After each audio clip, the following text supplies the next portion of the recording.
जिसका श्याम प्यारे से संबंध है उसको हर घड़ी आनंद ही आनंद है। उसका जीवन सदा ही महाराज आनंद में रहता है। कोई तन दुखी कोई मन दुखी कोई धन बिन रहते उदास, थोड़े थोड़े सब दुखी सुखी राम के दास। सुखी तो केवल भगवान के दास हैं, राम के दास हैं। कहते महाराज कि झूठी ममता से करके किनारा, ओ लेके सच्चे प्रभु का सहारा। ये झूठी ममता ही तो है। हा पुत्र, हा धन, हा मेरी जमीन, हाय ये मेरा काम, ये सब तो झूठी है महाराज, क्यों माया है। केवल सच्चे तो प्रभु भगवान हैं, जो उसी की रजा में रजामंद रहते हैं, वही जो है सुखी रहते हैं। और क्या है, कहते निंदा चुगली न जिसको सुहावे, ओ बुरी संगते की रंगते न आवे। ओ महाराज जिनको चुगलियां सुहाती नहीं है वो हरिनाम में रत रहते हैं। अगर उनके पास किसी की चुगली करने भी जाओगे तो वो कह देते हैं भाई हमें किसी से कुछ नहीं लेना देना, अगर यहाँ बैठकर भजन करना है तो करो, अगर लोगों की बातें करनी है तो बाहर चले जाओ। संत महात्माओं का स्वभाव, संत ऋषियों की वाणी को मानो और प्रेम भक्ति की महिमा को जानो। जो संत महात्मा ब्राह्मण देवता आपको अच्छी बातें सिखाते हैं, कहते हैं उनकी वाणी को मानो, तब जाकर कल्याण होगा, तब जाकर सुखी होंगे। और प्रेम की भक्ति की महिमा को जान लो महाराज, तो जीवन हर समय आनंद में ही बीत जाएगा। इसी को तो कहते हैं कि भगवान के दास सुखी रहते हैं। क्यों? क्योंकि उनको इस संसार से कुछ लेना देना नहीं है। जो मिल गया वो खा लिया, सुदामा की तरह नहीं मिला तो जल पीकर सो गई। तो इसलिए महाराज जीवन जो है बड़ा सरलता से व्यतीत करो, किसी से दुराशीष मत लो, किसी को दुख मत दो, क्योंकि जीव जो इस संसार में कमाता है वही पाता है, ये सत्य है। अगर आप किसी की आत्मा को शांत करोगे तो आपकी भी आत्मा शांत रहेगी। अगर आप किसी की आत्मा को दुखाते रहोगे तो वही दिन आपके पास भी आ जाएगा। बोलिए कृष्ण कन्हैया लाल की जय। कहना बाकी परिवार, कहना बाकी तो कुछ नहीं, देख लिया संसार मैंने देख लिया, सब मतलब के यार मैंने देख लिया।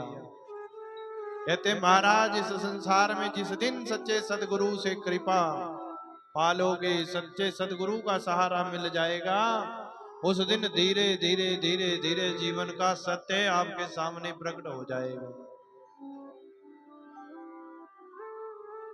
कहते महाराज सेवा भी कब तक? जब तक धन जेब में है तब तक सेवा करते। और महाराज दुख कौन देता है सबसे ज्यादा? अपने जीवन में कभी कभी सत्य बातों को ध्यान में रख करो। पंडित जी की गल ये सत्य है, संत महात्माओं की ये बात सत्य है। कौन? कहते जिस जिस पर विश्वास किया है, और जिस जिस पर विश्वास करते हैं ना, जिस जिस पुत्र पर कहते ज्यादा नाज होता, थोड़े दिन के बाद वही पुत्र जो है सबसे ज्यादा दुख देता। जिस शरीर पर विश्वास करेंगे यही तंग करना शुरू कर देगा। जिस पुत्र पर विश्वास करेंगे, पौत्र पर विश्वास करेंगे, सबसे ज्यादा वही दुख देना शुरू कर देता है। जिस जिस पर विश्वास किया है। उसी ने सबसे ज्यादा दुख भी दिया है। देख लिया संसार मैंने, देख लिया सब मतलब के यार मैंने देख लिया। एक संत महात्मा के पास जाया करता था बेचारा, चेला भारी था। चेले ने जाके उत्थे भी अपने परिवार दी ही गल्लां करी जणियां। एक दिन संत महात्मा बैठे बैठे सो कहन लगे, तू जिंदे वास्ते इन्नियां गल्लां करदा, वो तो कहते महाराज 1 मिनट में ही जो है बदल जाएंगे। कहता नहीं नहीं महाराज, सब मेरे वास्ते जान देने नूं तैयार हो जाओगे। संत महात्मा कहते चलो करो परीक्षा फिर, क्योंकि बाबे तो छेती कर लेंगे परीक्षा। कहता हुण तैं करना, थोड़े दिन मेरे कोल आना, कहते रोज। संत महात्मा ने उसनूं एक योगा सिखाया, साह चढ़ाने वाला योगा। उस योगे में ऐसे काम थे कि महाराज अगर असी साह चढ़ा लिए तो 15 मिनट तक नूं तां हो जाना भी असी मर गए। 15-20 मिनट बाद एक बारी साह लेना, फिर उसी 15 मिनट तक अवस्था में चलना। ऐसे ही अभ्यास कर करा के उन्होंने उन्हें पक्का कर दिया। कहते चलो फिर परीक्षा लेंदे, तेरे वास्ते कौन जान देने नूं तैयार हुंदा? कहंदा परिवार वाला। कहंदा ले मैनू बचाने वास्ते सबने काम करनी, सबने जो है कहना प्रयत्न करना और सब अपनी जान देने तक नूं तैयार हो जाओगे। बाबा जी कहते ठीक है फिर अज चल जा घर नूं, साह चढ़ा के पै जी। कहंदा जब सवेर होंगी उठी ना है, सवेर नूं जब ठाणे लगूंगे घर दे, जब रोण पिटण जा पैण लगूंगा। परंतु कहंदा अज जाके संझा नूं अपनी घर वाली नूं जरूर कह देना एक गल कि जे बाई चांस मैं मर गया ना तो गुरु जी नूं बुला लियो, कहंदा मंदिर मत। उन्होंने मेरी मृत्यु दसते भी कुछ दिन मैं मरना होना, और अगर कहते बाई चांस मर गया तो कहते मेरे अंतिम कर्म पर गुरु जी ने जरूर बुला लिया। उन्होंने कोल एक मंत्र है महाराज, उस मंत्र से हो सकता मैं जिंदा हो जाऊं। हुण अपनी घर वाली मैं गल्लां कर रहा था तो करते करते क्या होया दस दिया, और दस के जो है सवेर नूं साह चढ़ा के पै गया जिकना गुरु जी ने कहा। हुण सवेर नूं ठाल दे भी उठ जा चाह पी लै, वो नहीं उठता है। फिर सोचा भी चल वैसे ही पिया होना, थोड़ी देर बाद फिर आई, फिर हला हलू के देखा जानू तो फिर कम हो ही जाता। फिर उन्हें रोन लग गई, बड़े बड़े विलाप करे। मां बाप नूं भी पता चल गया, घर में न्याणे थे उन्होंने भी पता चल गया, घर वाली ने भी पूरा रोला पाते भाई। फल स्वरूप हुण रोन लग गए तो रोंदे रोंदे घर वाली नूं याद आ गई भी रात ही गल्लां कर रहा था, हली भी जिवें मर गया था बाबा जी नूं बुला लिया है मंदिर में। संत महात्मा दे कोल एक दवाई है और एक मंत्र है महाराज, हो सकता है जिंदा कर देवे। हुण बाबे तो भाई अपनी अपनी परीक्षा दवांदे, सब नूं संत चेले बनाने होंदे जद। तो फल स्वरूप जो है संत महात्मा जी आए, तो आके जो है महाराज संत महात्मा जी नूं रोंदे रोंदे कहंदे भाई जो मर्जी करो बाबा जी साडे पुत नूं जिंदा कर दो। मां बाप भी रो रहे, न्याणे भी रो रहे, घर वाले भी रो रहे। बाबा जी ने कहा भाई दवाई तो है मेरे कोल, पर ये दवाई का काम कुछ उल्टा। कहंदे क्या? बाबा जी ने अपने झोली में कटोरा कढ़िया, दवाई रलाती उमा, कुट्टी भी दवाई थी। कहंदा भाई ये दवाई इन्हों नहीं पिलानी पैनी है। कहंदे फिर?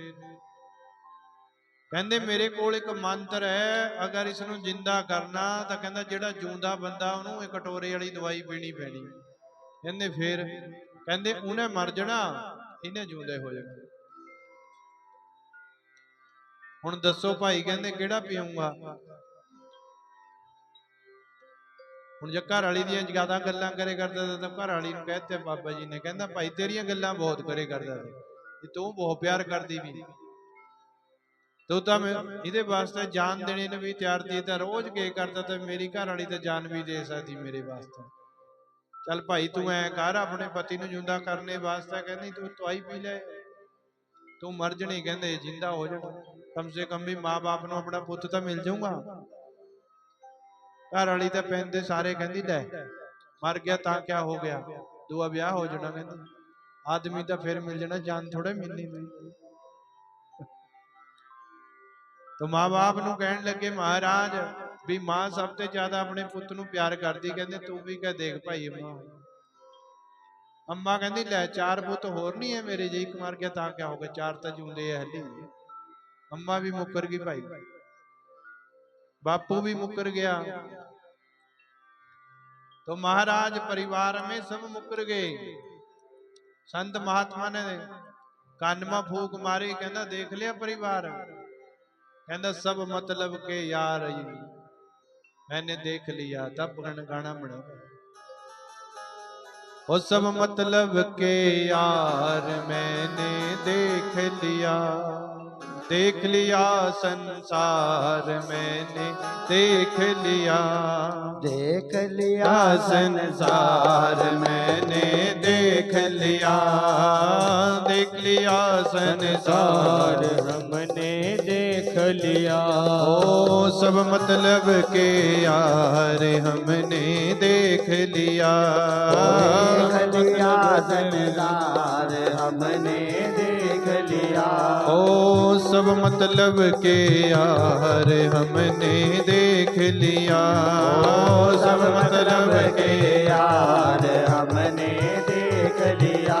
ओ तन निरोग धन जेब में जब तक, तन निरोग धन जेब में जब तक, तन निरोग धन जेब में जब तक, तन निरोग धन जेब में जब तक, मन से सेवा करेंगे तब तक, मन से सेवा करेंगे तब तक, मानेगा परिवार मैंने देख लिया। हो देख लिया संसार मैंने देख लिया। ओ सब मतलब के यार मैंने देख लिया, हो सब मतलब के यार मैंने देख लिया।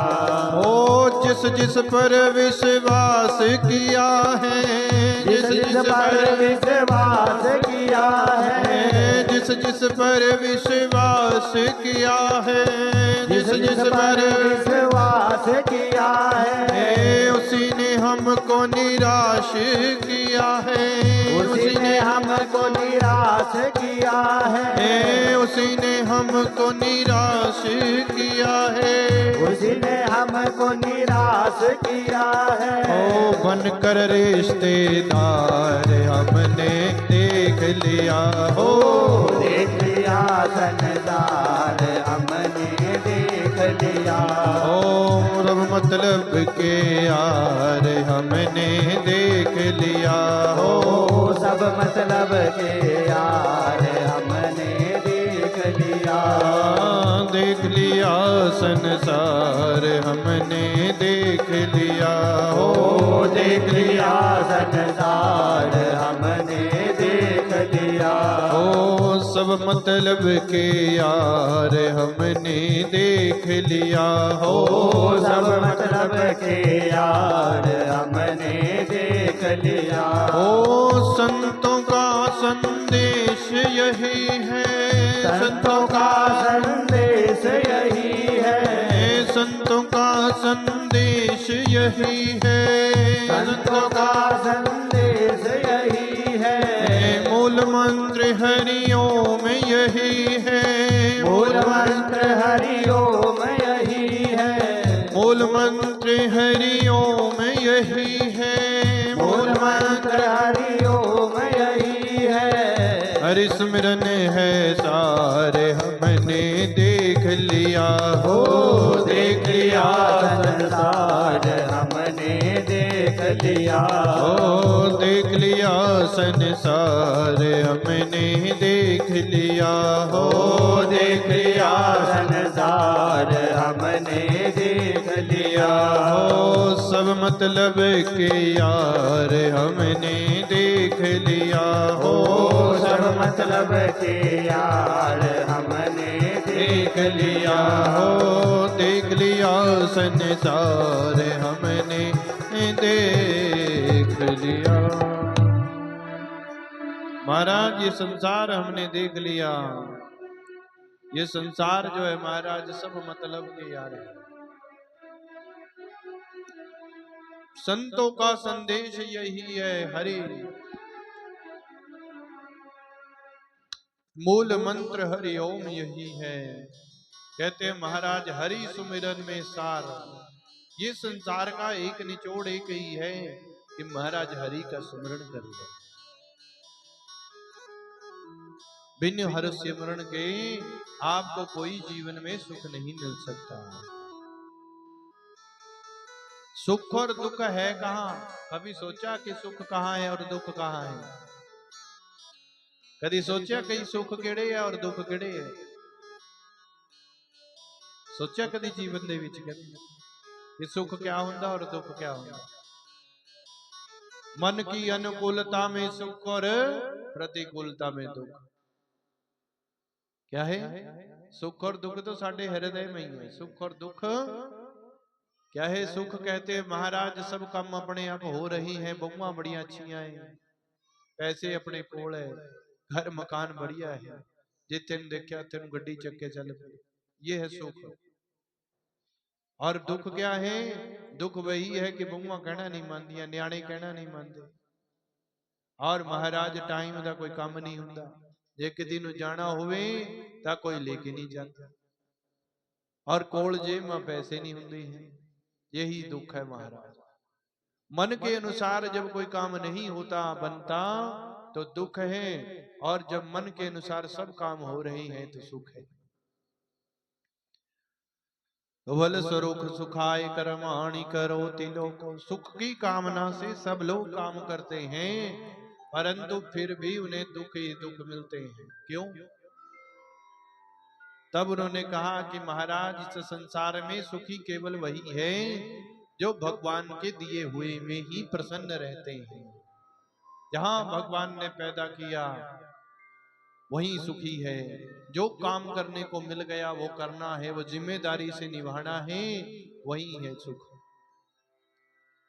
और महाराज संसार में दुखी क्यों है? क्योंकि हम अपना काम भी दूसरे से आशा लगा कर रखते हैं कि मेरा काम भी कौन करूंगा, तू ही कर देवे। क्यों जी? ऑर्डर वाली दुनिया ज्यादा काम करने वाली घट है। जे किसी दे पानी का गिलास मंगा लिया, और लियाई फाने तू पानी का गिलास है, उन्हें अगले नू कह देना कहता पानी का गिलास ले आई। क्यों जी? जिसको बोला उसने आगे से आगे काम करना, परंतु जो उसी ने लिया के देते तो जिसने पीना उसने भी शांति होगी कि मैंने इसे मंगाया था। जब जिस टाइम उसने दूए बंदे ने ऑर्डर लाना ना, उसी टाइम पीने वाले का मन खराब हो गया, भी लै तेनू कहना ही नहीं है कि काम ना। वही दुख हो गया सबसे। क्या होना? मन ने कहना भी तेनू नहीं अगे कहना किसी काम ना, क्योंकि तो करना तो है नहीं, तो ऑर्डर लाने अगे थे। वही दुख हो गया। पानी पीने में आनंद ही नहीं आया, खुशी ही नहीं आई। काम करवाना तो है, परंतु उस काम करवाने में आनंद नहीं आया। वही दुख हो गया। कहते हैं तो फल स्वरूप जो है जीवन में, कहते हैं महाराज संसार में कोई सुखी नहीं है। भगवान से एक बार नारद जी ने पूछा कि प्रभु सबको सुखी कर दो, तो भगवान ने कहा महाराज मैं सुखी नहीं करना कोई नहीं। कलयुगी लोग तो स्पेशल नहीं सुखी करने का। कहते क्यों? कहते महाराज कलयुगी जीवता बड़े ही विचित्र है। नारद जी ऐसे समझो कि जिसको मैंने धन भी दे दिया, मन भी अच्छा दे दिया, तन भी अच्छा दे दिया, उसने मैनू नहीं पूछना है। क्या कहना? और तन अच्छा मिल गया, शरीर अच्छा है, मन के अनुसार सब काम हो रही है, पैसा बथेरा ही को, परंतु फिर क्या होना? कहता है उसने धर्म नहीं करना, कर्म नहीं करना, मुझ पे विश्वास नहीं रखना। मुझ में विश्वास नहीं रखना उसने। उल्टा जेड़े दान पुण्य करने वाले है उन्होंने भी रोकना। वो तुसी तां पागल हो गए जेड़े लोकां नूं खिलाण लगे। संत महात्मा पंडित तो ऐसे ही लुट के ले जाते दुनिया नूं, तुसीं तां गधियां नूं खेत लटाण लगे वे। उन्होंने कहना सानू ऐसे उपदेश दे करने कि जो दूसरा भी बंदा धर्म कर्म के लिए जा रहा है उसे भी रोक लेना चाहिए। तो नारद जी ने कहा, फिर कहते महाराज मैं लोगों के लिए पड़ोसी होऊंगा कलयुग दे विच। पड़ोसी कैसा कि जेड़े समान अपने घर में सारा है तब तक नु पड़ोसी की जरूरत नहीं है। पड़ोसी की जरूरत किस दिन, जिस दिन अपने घर में समान नहीं है। क्यों जी? जिस दिन अपने घर में नून मुक गया उसी दिन जाना कोली लेके पड़ोसी बन भी दही पाई हूं तो दुकान भी नहीं कोई खुली है तेरी सवेर नु मोड़ दो। पर जे अपने घर ही नून पिया फिर थोड़ा कोई मंगण जाता। भगवान कहते मैं तो पड़ोसी हूं महाराज, मेरी याद तो कदी कदी आए करनी जब कोई समान नहीं होना। समान क्या नहीं होना, जे न्याणिया का ब्याह नहीं हो रहा ता शिव जी नु पूजूंगे मौके गए जाके। पंडित जी ने कहते हैं भी 2 महीने पानी पाना ता ब्याह होना चाहिए। 2 ही महीने पानी पाना उसके बाद नहीं पाना। जिदन रिश्ता हो गया जे 15 दिन बाद फिर उदने छड़ देना। फिर अगे फिर दुख हो गया कहते हुण न्याणे नहीं हो रहे ब्याह भी हो गया। फिर पंडित जी ने कह देना भी हुण 1.25 महीना लगातार शिव जी पर पानी पाना पूजा करनी शिव जी की। फिर भगवान की कृपा होगी तो साल भर भी जब तक न्याणा नहीं हुआ भी जब तक पाई जाओ क्या फर्क पड़ता। तो कहने का भाव भगवान कहते हैं मुझे तो समय समय पर लोग पूछेंगे, इसीलिए पड़ोसी की तरह जीवन होगा। और प्रभु ने कहा महाराज इसीलिए मैंने एक दुख सबको दे रखा है। किसी को तन दुखी, कोई मन दुखी, कोई धन बिन रहते उदास।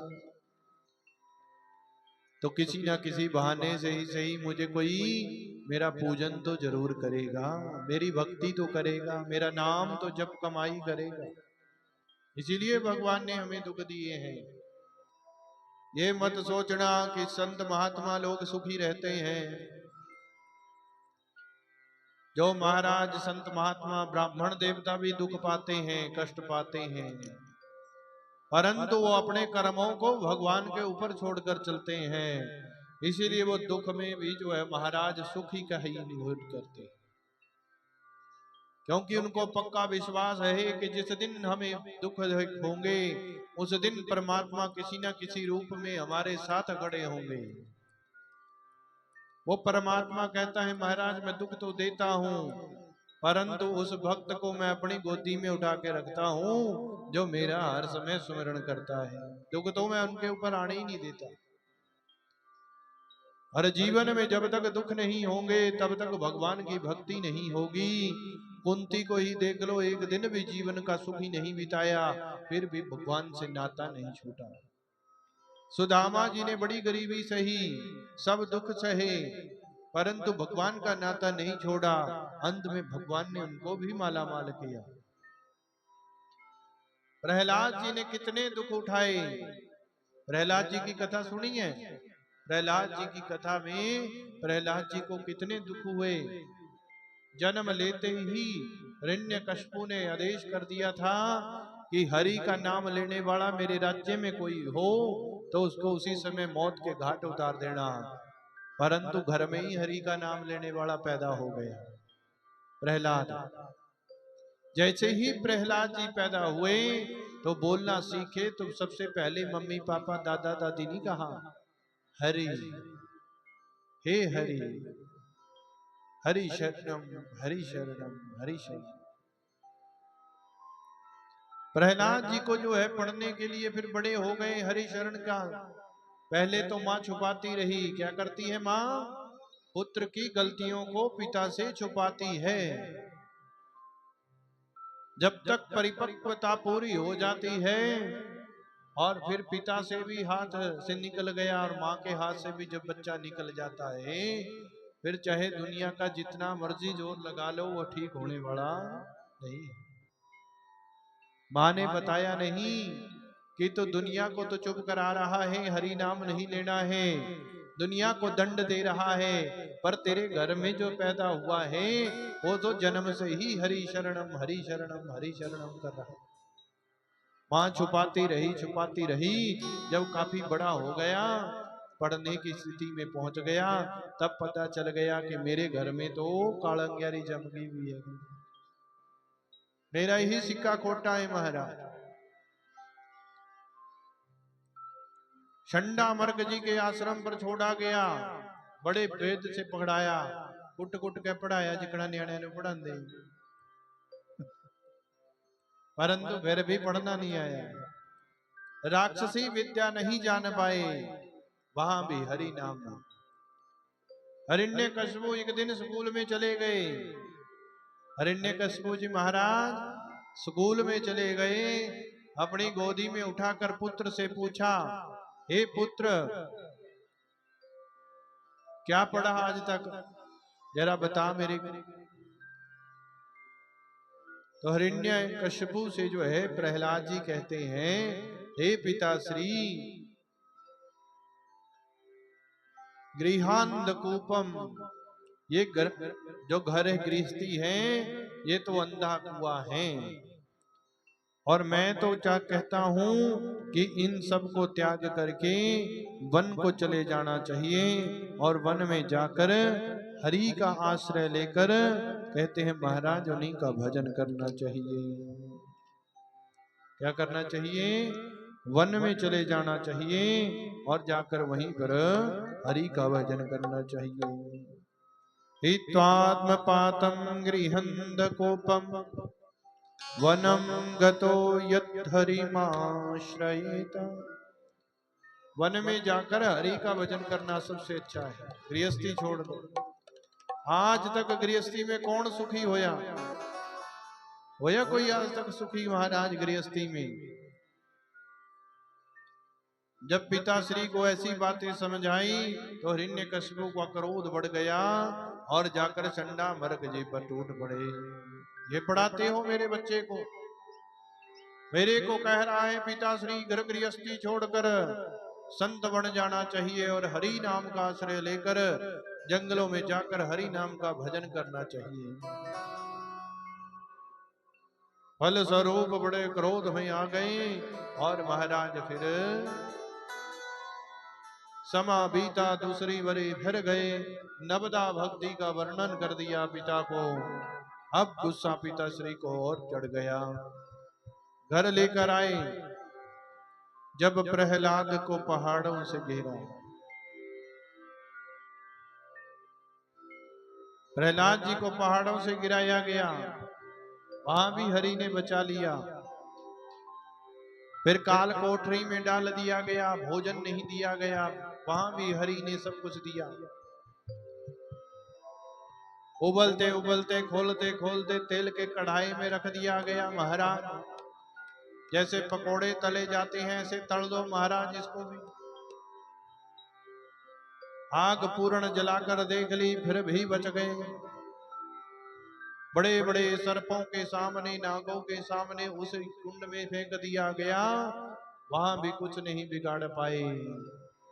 एक डुंडा नाम की बहन है हिरण्यकशिपु की, उसने कहा महाराज मुझे वरदान है अग्नि से कि मैं जल नहीं सकती अग्नि में, क्या किया जाए भैया?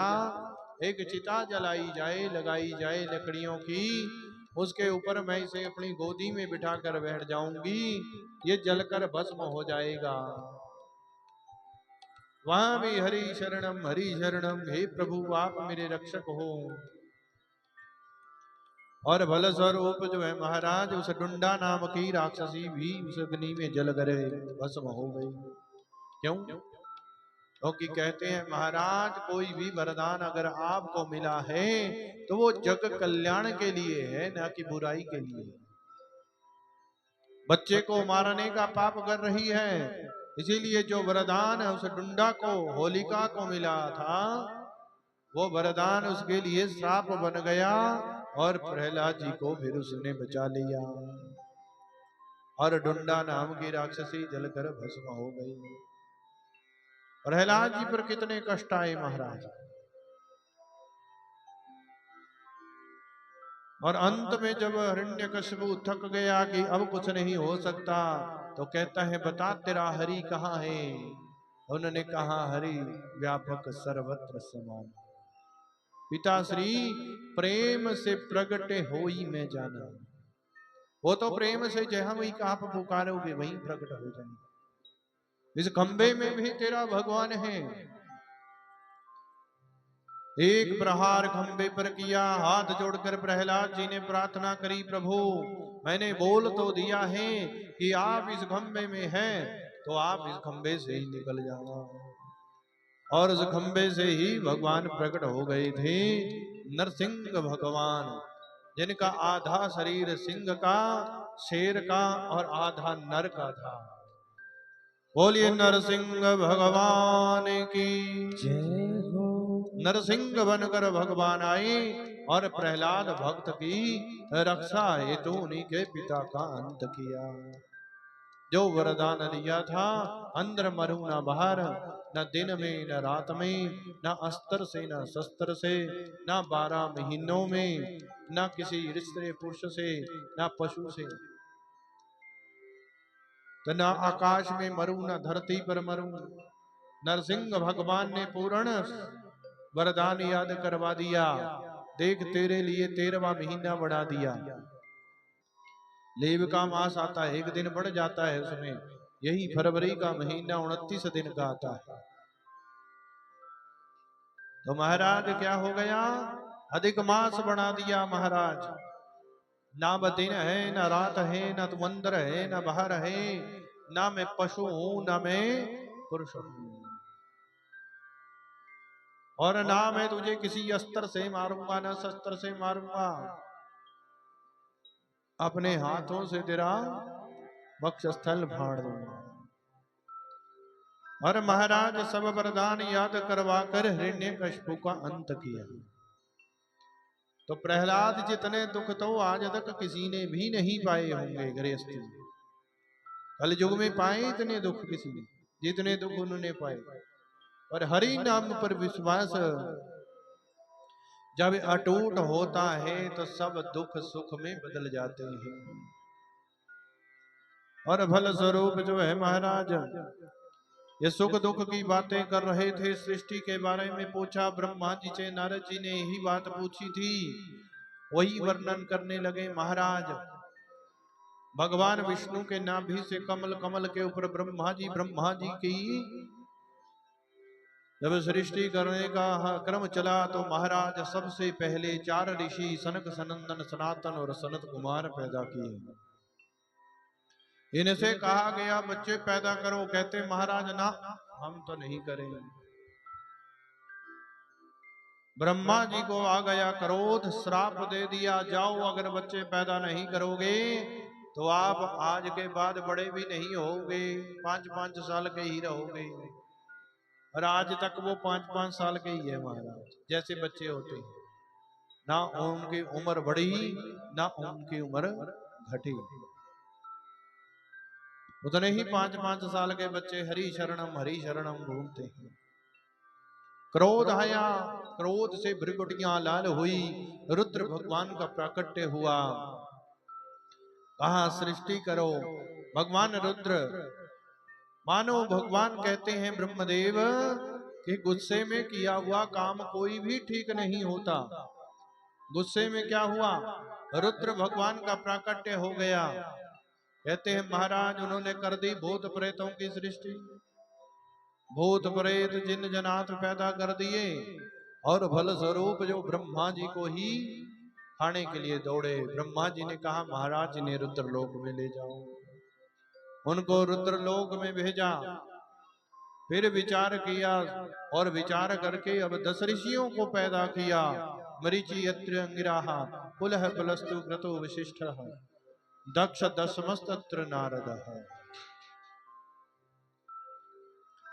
और फिर मुख से सरस्वती को, हृदय से कामदेव को, भौहों से कहते हैं क्रोध को, नीचे के होंठों से लोभ को पैदा किया, छाया से कर्दम ऋषि को पैदा किया। और कहते हैं फिर उसके बाद शरीर के 2 अंग 2 भाग कर लिए, सज्जे भाग से पुरुष और खब्बे भाग से भगवान ब्रह्मदेव ने कहते हैं स्त्री को पैदा कर दिया, जिनका नाम हुआ मनु और शतरूपा, मनु शतरूपा। और कहते हैं महाराज इनसे कहा सृष्टि बनाओ, मैथुनी सृष्टि का निर्माण कर दिया। मैथुनी सृष्टि चल पड़ी। स्त्री पुरुष के द्वारा ये संसार जो है महाराज आगे बढ़ने लगा। तो फल स्वरूप जैसे ही ये करने लगे सृष्टि का वर्णन, कहते हैं सृष्टि का निर्माण करने लगे, परंतु एक हिरण्याक्ष नाम का राक्षस कहते हैं ये धरती को ही जल में लेकर चला गया। वहीं आकर जो है ब्रह्म देवता से कहा महाराज कहाँ पैदा करें संसार को। एक हिरण्याक्ष नाम का राक्षस जल में ही धरती को लेकर चला गया है, उद्धार कीजिए महाराज। स्तुति कर रहे थे, उसी समय ब्रह्म देवता को छींक आई, नाक से एक कीड़ा पैदा हुआ। देखते ही देखते उनका शरीर बड़ा हो गया, मुख सुअर का है महाराज, इसीलिए इनका नाम पड़ गया वराह भगवान। बोलिए वराह भगवान की जय हो। नाम क्या पड़ा?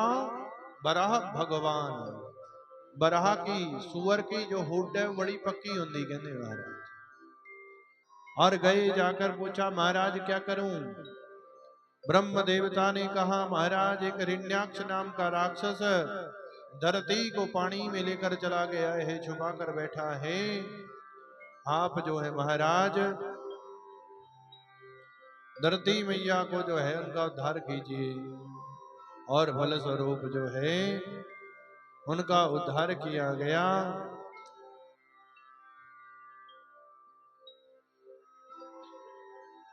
और ये अपने मुख पर जो है धरती को उठाकर ला रहे हैं। हिरण्याक्ष ने इनके ऊपर प्रहार कर दिया और फल स्वरूप धरती को जल के ऊपर टिका कर कहते महाराज फिर इनके साथ भयंकर युद्ध हुआ, और एक ही थप्पड़ में भगवान ने जो है इस हिरण्याक्ष का अंत कर दिया। और सभी ने जयकार के घोष लगाए, जय हो प्रभु वराह भगवान की जय हो। मनु शतरूपा ने सृष्टि का क्रम आगे चलाया। तो कहते हैं 5 संतानों को सबसे पहले पैदा किया। प्रिय व्रतोत्तान पादो तिस्र कन्याश्च भारतः आकुतिर्देवहुतिश्च प्रसूतिरिति सप्तमः। प्रिय व्रत उत्तान पाद 2 पुत्र हुए, आकुति, देवहुति, प्रसूति, 3 कन्याओं को जन्म दिया। और पहले जो है कन्याओं के वर्णन आता है भागवत में कि आकुति का विवाह रुचि प्रजापतियों के संग कर दिया। पुत्री का धर्म के अनुसार पुत्री के पास जो भी पहली संतान होगी वो जो है महाराज नाना को दे दी जाएगी। देवहुति का विवाह कर्दम ऋषि से किया गया, जिसे छाया से पैदा किया था। 9 कन्याएं इनके पास हुई। 10वें रूप में भगवान कपिल देव जी का प्राकट्य हुआ। बोलिए कपिल देव भगवान की जय हो। बड़ी बेटी आकृति रुचि प्रजापतियों से विवाही गई, उनके पास जो है पहली संतान हुई थी यज्ञ भगवान, ये नाना को दे दिए गए थे। और फिर इनका विवाह दक्षिणा देवी से हुआ, और कहते हैं इसलिए यज्ञ भगवान की पत्नी है दक्षिणा। जब तक ब्राह्मणों को संतों को उसकी पूर्ण दक्षिणा ना दी जाए तब तक यज्ञों का फल ब्राह्मणों के ही पास रहता है।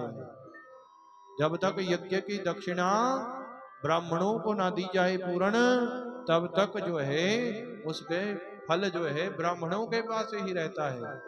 यजमान को ब्राह्मणों के द्वारा किए हुए यज्ञ का फल बहुत कम मिलता है। जितनी दक्षिणा कम उतना यज्ञ का फल कम, और फल बाकी जो है महाराज जिस प्रकार से दुकानदार 40-50 रुपये किलो वाली चीनी अगर कोई 20 रुपये लेकर जाए तो क्या देगा? वो 20 की चीनी तोल कर दे देगा। उसी प्रकार यद्यपि ब्राह्मणों को संतों को उनके कर्मों की पूर्ण दक्षिणा ना दी जाए तो उनका उतना ही फल यजमान तक पहुंचता है। अगर बिल्कुल भी दक्षिणा ना दी जाए तो सारा यज्ञ का क्रम जो है ब्राह्मण देवता अपने साथ लेकर चले जाते हैं और यजमान को कर्जई कर देते हैं। कोई बात नहीं, तो कर्जा देता रहेगा। इसीलिए यज्ञ की व्रतनी दक्षिणा देवी है। और कहते हैं प्रसूति तीसरी कन्या जिसका विवाह हुआ दक्ष से, और फल स्वरूप जो है दक्ष के पास 16 कन्याओं का जन्म हुआ, जिसमें से 13 धर्म को विवाही गई हैं। और कहते हैं एक कन्या स्वधा नाम की पितरों को, एक कन्या स्वाहा नाम की अग्नि देवों को, और कहते हैं 16वीं कन्या भगवान शंकर के साथ विवाही गई थी। बोले शंकर भगवान की जय हो। नाम था सती। मैत्रेय मुनि जी से विदुर जी ने प्रश्न किया, हे महाराज, मैंने सुना है कि सती तो दक्ष को बड़ी प्रिय थी, सबसे छोटी कन्या थी। फिर सती का जो है मैंने सुना है उसी के पिता के यज्ञ में जलकर उन्होंने अपने शरीर को भस्म कर दिया था। ऐसी कौन सी आपत्ति आ गई थी सती के ऊपर कि महाराज उन्हें अपने पिता के यज्ञ में ही क्या करना पड़ा,